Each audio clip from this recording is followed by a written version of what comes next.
яам хавчуулсан энэ талхыг гамбургер гэдэг. 3 тэрбум хүн иддэг. Урьдаар хийсэн ийм боолтыг амбир хэмээдэг. Монголчуудаас бусдын иддэг. Урьдаар юм болгоныг хийдэг. Харин хүнээр гамбир хийж болох. Жорын Бямгарыг бүрийн 13-аас 14 цагийн хооронд шууд телевизээр шууд үзүүлнэ. Шууд телевизийг анхаарал үзэж байгаа эрхэм үзэгч танд баярлалаа. Улаанбаатарт 13 цаг болсон байна. Энэ цаг мөчид уламжлал ёсоор үзэгч танд гамбир ток шоу хүрдэг байгаа. За бидэнуудаа нэвтрүүлгийнхаа зочноор сэтгэгчгүй эмнэлгийн эмч Ховсчин Хүрлаатрыг урьж ажиллаж байгаа юм. Тэгэхээр манай зочин болоод 2 сэтгүүлч маань 2 дугаар студид ажиллаж байгаа. Шууд асуултаа асууя гэж бодож байна. Тэгэхээр Хүрлаатар эмчийг бол Ховсчин гэдгээр нь олон хүмүүс бас мэддэг. Тэгэхээр та өнгөрсөн хугацаанд хэд орчим хүнийг ховстоод яг идгээсэн гэсэн юм тоо байдаг юм бол энэ талаар асуултаар нэвтрүүлгээ эхлэе. За ер нь бол ховс гэдэг бол хүний энерги эсэх асуудал байдаг. За би бол ойролцоогоор нэг 70-80 мянган гонтой уулзсан байдгийг. Ер нь бол ихэнх нь бол эрүүл болсон. Цөөн тооны хүмүүс бол эрүүл болж чадаагүй. Ер нь бол өвчин 100% байдаг гэхэд чинь 100% эдэн гэж бол байдаг юм л да. Байхгүй л дээ. Тийм учраас бол миний эмчлийн эдгэрэлтийн процент бол ойролцоогоор нэг 80-90% байдаг. Энэ бол маш өндөр тоо гэж байна. Үлдсэн одоо хүмүүс байна л да. Тэр хүмүүсийг нэг талаараа бол тань залилуулсан гэж байна. Ягаад тэгэхээр тань дээр бол хүмүүс эмчтүүдийн эдгэрээ гэж ирж байгаа. Та бол эмчтийн эдгээ гэж авч байгаа. Тэгээ эмчтэлгүй хуцаачж байгаа юм шиг одоо хичнээн үнийг ингэж залилаад байна. За ер нь бол бурхны сургаалч байдаг шүү дээ. Монголын ард түмэн зүйл. Төрсний эцэст өгөх. Өгөхдөө өвснөл өгдөг. Мянган бурхан хүрээлдсэн байсан ч гэсэн тэрнийг бол өхөл авч явдаг. Харин амж явах усуу хувьтай хүн гэдэг бол шүү дээ тийм. Бурхантай ч бурхангүй ч осол уудаг байхгүй. Ердөө л юм. Тэгэхээр одоо бурхантай ч бурхангүй ч байдаг бурхангүй хүнийг одоо амьдлуулн эмчилнэгээ сайхан эдгээр нэг л авч байгаа шүү дээ. Төлбөрийг аваад эмчилж байгаа шүү. Тэгээд иргэд нь эцэст нь бол бүх өвчин гэдгэрдгүй өөрөө уучлаар идэхгүй юм байна, усуух тавилангүй юм байна гэж явуулчих. Энэ ч бас залилан бол явж байгаа. Жишээлбэл одоо хүн жишээлбэл хүн эмчтэр ирэхэд ингэж ярьж шүү дээ. Хэрвээ судалгааны үед бол хэрвээ чи эмчтэр очтоо тийм идгэн гэж ярьж шүү дээ. Гэтэл өмнөөс нь чи идэхгүй би чамд идэхгүй. Чи гар гэж тийм юм ч юм бол байхгүй дээ. Энэ ёс зүйн хүнээс. Ер нь бол яг хөөхтэй тэр хүн өөрөө өөрийнхөө эрүүл мэндийг авч явах. Хүн өөрөө эмчид эзэж найд. Та тэгэхээр ховцсон хүнийг одоо 70-аас 80 мянга гэж хэллээ. 2000 онд та бас 70-80 мянга хийжсэн шүү дээ. Тэгэхээр 2 жилийн хугацаанд нэмэгдээ өгсөн үү? Нэмэгдсэн үү? Одоо би яг нарийн тоог нь бол би гаргаагүй л гэж. Тэр хавцаа байж байгаа гэж. Тэгэхээр та түрүү хэлж байгаа ер нь эмчилүүлэх гээд ирж байгаа хүнийг би чамайг эмчилэхгүй найд руугаа буцаахгүй гэж. Шижлэх ухаанд бол жишээлбэл эмнэлэгт очих юм хүнд өвчтэй хүмүүс хэлдэг шүү дээ. Шууд эмнэлэгч хөвтүүлээд ингээд эмчилгээний төлбөрийг аваад байлгаад байдаг шүү дээ. Орчин үеийн шинжлэх ухаан бол үгүй одоо тэгсэн шүү дээ. Одоо та нар хараа 3 дахь эмнэлэг, 1 дахь эмнэлэг хараа. Та эмчилгээгүй гард гэж байгаа шүү дээ. 10 хоног хэвээр та гард гэж байгаа. Тийм бол. Тийм. Тэгэхээр илүү 10 хоногс илүү мөнгө авахгүй шүү дээ. Тийм. Гэтэл хүн яг хөглөр хүний мөн чанар юу гэвэл өхөн хөгтлээ эрүүл байхаас жоохон өвдөлтгүй байхаас гэсэн тийм гоцогч хийж идэг. Энийг бол ар гэрийнхэн хүн бол мэддэггүй байхгүй. Өгөх гэж байгаа хүн бол айгүй сайн мэддэг л дээ. Тэр одоо анх би эмчүүлээд Дорнот аймагт нэгдсэн эмнэлэгт очиод хавдар эмчүүлж байсан. Нэг хавдартай өгсөн байсан л гинэ. Тэр манай хүмүүс ч орж дандаа өхөн барьна гэж хэлээл хийгээд байдаг. Би болохоор гүг эмчи хэдэн хоног нэг ганц сар тогтчихно гэж бодоод эм тэрагд бөмбөгдөд байхгүй. Тэгээ тэр өгсөн ч нэг 14 хоног нас барсан. Ар гэрийнх нь хөгшин ирээд хэлдэг байхгүй. Хөрлөө эмчи танд баярлсан. Бусад хүмүүс бүгдээр өгнө гэж хэлсэн та ганцаарх нь ингэж хэлсэн гэж.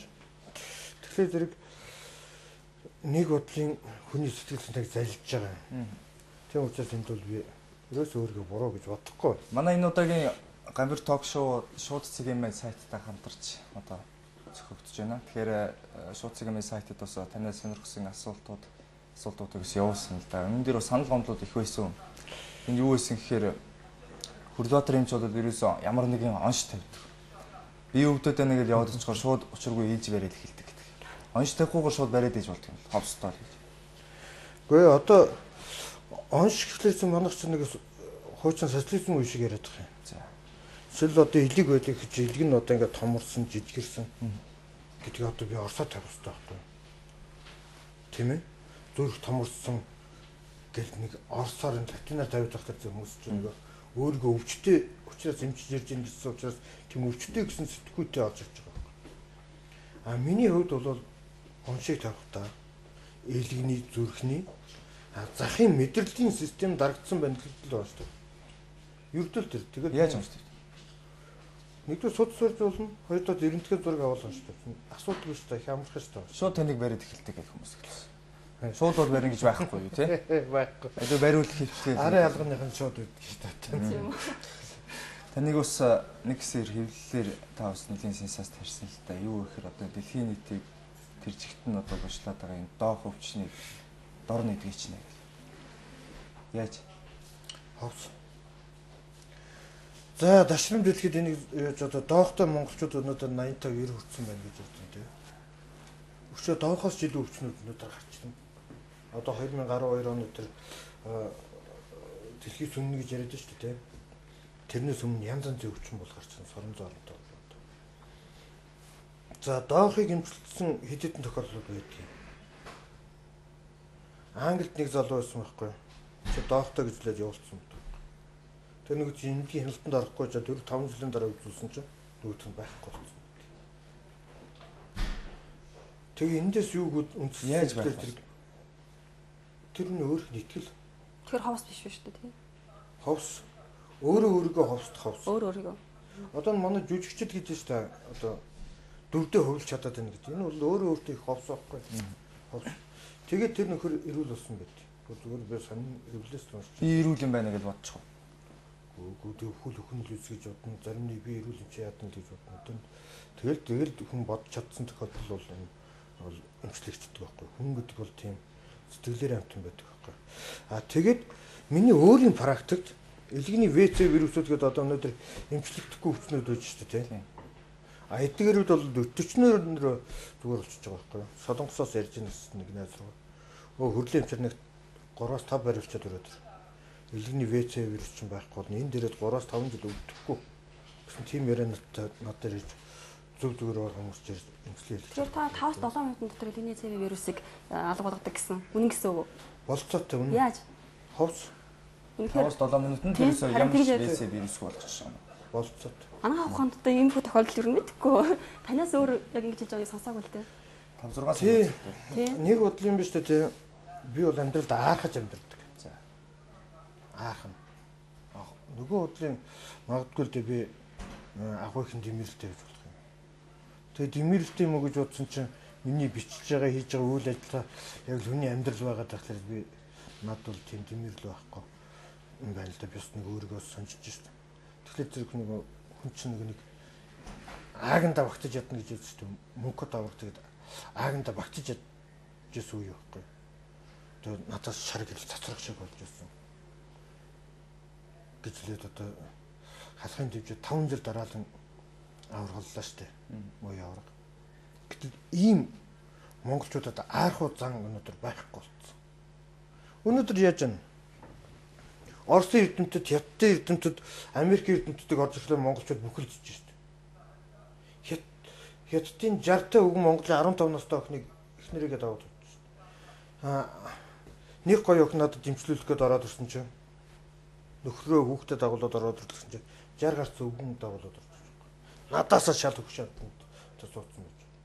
Тэгэхээр тэр энэ яг хөглөө монголчууд бид өөрөө өөрсдөө үнэлж чаддгүй, аахаж чаддгүй тийм байгаад байгаа байхгүй. Яг хөө тэг хүмүүс аарахгүй байгаа юм байж. Хүрлбаатрах аарахад юунд хүрвэ? Аарахад уу? Үгүй ер нь бол энд хөрөхгүй болно шүү. А ганцхан миний энэ аарахж явж байгаа энэ асуудал бол өнөөдөр дэлхийд тийм ээ надаас илүү ховсчин байхгүй гэж би аарахдаг байхгүй. Ерөөс энэгээр л амьдарч явдаг. Таныг бол хүмүүс чи ховс чин та бол олон ярьсанаар хэлсэн байсан л да. Энэ ховс гэдэг бол за буддын шашнаар ярих юм бол лам хүнийг ном уншаад алсаас ховсддаг. Өө бол ингээд бас ховсддаг. Тэгэхээр та одоо ингээд яг адилхан ховсч чинь тийм үү? Гэтэл та бол яг бөөгөр ирэх юм бол онгод аавгүй бөө юм биш. Онгодгүй бөө. За бөө гэдэг бол л шүү дээ. Одоо би бөө лам ховсчин 3 хүний тухай би энэ ярьцлагааг өгдөг. Бөө гэдэг бол хингэргээ нүдчихэд өөрөө ховсын байдалд орж жагаад нас урсан онгод болсон тийм сүнсийг дуудаж бидээ оруулж ирдэг. Тэгэхээр зэрэг бөө хүн гэдэг бол дандаа хөрийн бузар дагуулж явдаг хүн бол таарч байгаа байхгүй онлог. Өвдөө юм. Өксүүний сүнс оруулаад гарч байгаа шүү дээ. Лам хүн. 1500 жил 2600 жилийн өмнө нас урцсан одоо бурхан буддаг өнөөдөр багшаа гэжлээ тэр хүний энергийг аваад явж шүү дээ. Энэ бол юу юм?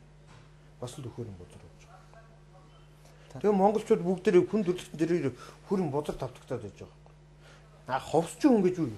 Биеэс өөрөөсөө энерги ялгаруулад тий хүнийг эмчлээд хүн юугаад өөрөө ингэ суужаад далдыг хараад ингэж явж чадах чадвартай хүнийг бол ховсчин хүн гэж.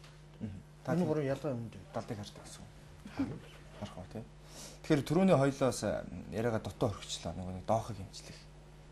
Та доохыг эмчлэх гэж өөртөө дэндүү итгэлтэй байгаагаас ярьсан байсан л да. Цээжид үнэхээр багтаад байна гэж. Тэгээ доохыг эмчлэхийн гисэнгийн итгэлээ энэ чадвараа баталж нотлох гэж хүмүүст үзүүлэх гэж хичээсэн юм оролцсон уу?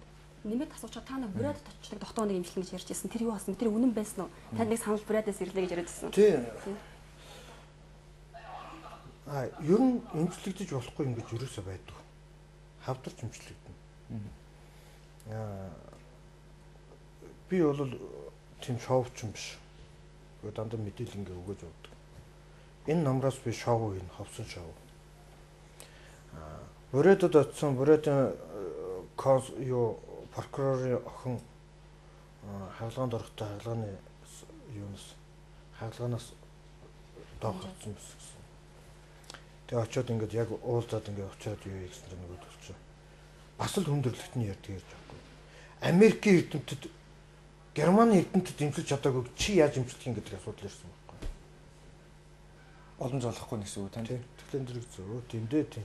Цаад хүмүүстэй тэгээд сайхан эмчилгээ хийл гэж явж байхгүй. Би өнөөдөр Америкуудаас Герман эмчнээс юугаар дутуу юм. Монгол хүмүүс юугаар дутуу юм. Адилхан сая хин Төвшин Баяр Бадруугаа нотцлоо шүү дээ. Олимпиад авчихсан шүү дээ. Монголчууд юугаар дутуу юм. Яг л тэднээс Америкийн эрдэмтэд гэхлээр зэрэг ухаалдад норж очиод монголчуудын сэтгүү бүгд тийм л байгаа шүү. Энэ харьцуулж хэр оновчтой байна? Оновчтой үлгээд юм. Яг л зэрэг өнөөдөр хэлж би дохож эмчлээд үгүй гэхлээр манай дохын төвийнх нь над руу уцсаж байна уу? Уцсахгүй байгаа даа. Та ч өөрөө очиж уулзч үзсэн үү хэнийг нь те? Би 90-д онд бүр очиж уулзчихсан. Манай найзууд эмчүүлсэн чинь. Хөвний нууц гэж хэлээд над руу халдуулдаг байхгүй юу? Одоо 2011 он шүү дээ. Та сүүлд очиж уулзаагүй ерөөсөн. Хөд дохын төвийн та энэ гой шадруу натлуулт. Бүгдээр над руу өнөөдөр ярьж шít мэдж шít. За. Би ямар гуйж очих юм. Энэ нотлох хэрэгтэй шүү дээ. Та чадна гэд хүмүүст хэлчихсэн танд гордлого байна. Чадна. Өөртөө өрөөд ирдэг юм бол чадна шүү дээ. Чинь олон одоо тогтоо хоногоо үлдээсэн өдөр цагийг аргацаасан байдаг байгаа шүү дээ. ертөнцид нэг юм байдгийн. Үхэх ёстой хүн гэж байдгийн. Хамгийн анхны сэдв шүү дээ. Тэр хүн юугаар үхэх ёстой юм? Доогоор үхнэх нь үхэн үү? Зүрхээр үхнэх нь үхэн үү? Доохны зүрхний өвчин чи бүгдээр хүнийг авч явах гэж үхэх гэж л хүн тусдаг байхгүй юу? Өнөөдөр би хатуу ярмаар. Энийг таны энэ нэвтрүүлэг олон хүн үздэг учраас би хатуу ярмаар. За. Монголчууд 60 өрөөд тэтгэврт гарна 61-т өгч байгаа. Тэгээ хийсэн үтээс юм байхгүй. Нэг л арх ус нэг л пэйж хийсэн. Би л том хүн тэгээд пэйж хийдэг. Өнөөдөр монголчууд өнөөдөр ийм л байдалтай байж шүү дээ. Тэгээ гадаад одоо далаа лам гэхлээр бүгд нураад очдөг. Орох оронгүй оож хаяхгүй болсон тэр далаа лам өнөөдөр монголчуудыг нурааж очдөг шүү дээ. Өнөөдөр хамгийн ядуу ард хүн хэн бэ? Төвд Монгол хоёр л шүү дээ.